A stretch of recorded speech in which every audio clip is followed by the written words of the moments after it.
जय श्रीकृष्ण बंधुरा सुप्रभात आरो एक बार सबाइके आदिवासिनीर पक्ष थेके स्वागतम। आमी आजके तोमादेरके देखाबो जे ब्लाउजेर काँधेर दिके जे एकटु कुचिवाला पप हाता हय सेटा किभाबे अस्त्रोर साथे फिटिंग करबे। तो प्रथमे देखो जेइभाबे आमी हच्छे नर्माल हाता काटिंग करे सेइभाबे आमी अस्त्रोटाके काटिंग करे रेखेछि। एरपरे आमी ब्लाउजेर पिसटाके 4 फोल्ड करे समभाबे दाग दिएछि और যেখান থেকে মানে লম্বা প্রথমে অস্ত্রটা রেখেছিলাম সেখান থেকে 4 ইঞ্চি উপর থেকে তুলে নিয়েছি।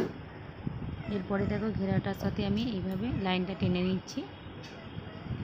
আর যেখানে হচ্ছে আমার হচ্ছে ঘেরাটা হচ্ছে যার যত ঘেরা হবে সেখান পর্যন্ত দাগটা টানতে হবে। তো দেখো আমি নিচের দিক থেকে ঘেরাটা আমার 7, তো 7-এ একটা দাগ টেনে দিলাম। তো এখানটা কাজটায় যে দাগটা টানলাম ওই দাগ পর্যন্ত কুঁচি হবে। এরপরে আমি দেখো দাগ বরাবর এইভাবে কেটে নিচ্ছি।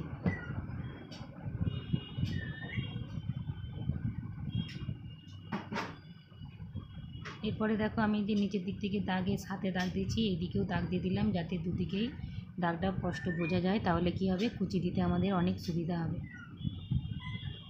এরপরে দেখো ছোটো ছোটো করে পিন আপ করবে, মানে যেইভাবে কুচি করে ছোটো ছোটো করে, একদম বেশি বড় করবে না, মানে আধা ইঞ্চিকে একদম কম নেবে, যতটা কম নিয়ে যায়।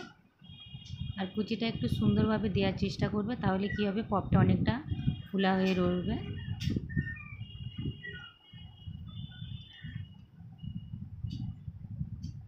দেখো আমার কুচি মানে যতটা দাগ ছিল ততটা আমি কুচিটা দিয়ে দিয়েছি। এরপরে আমাকে অস্ত্রটা এর মধ্যে জয়েন করতে হবে। পিসটা এটা হচ্ছে সোজা দিক আর অস্ত্রটা সোজা দিকে বসেছে। এরপরে শুধু মোহরের দিকটা আমি আধা ইঞ্চি সেলাই দিচ্ছি। দেওয়ার পরে এই অস্ত্রটাকে আমি উঠিয়ে চাপ সেলাই দিচ্ছি। এরপরে দেখো এখানে পিন আপ করে নেবে নিচের দিকটায়, মোহরের দিকটায়।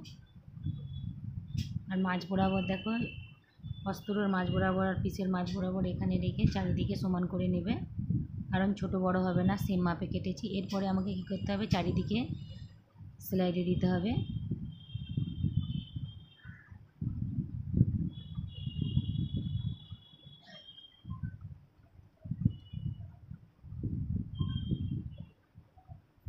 পুরোটা দেখো আমার সেলাই দেওয়া হয়ে গেছে।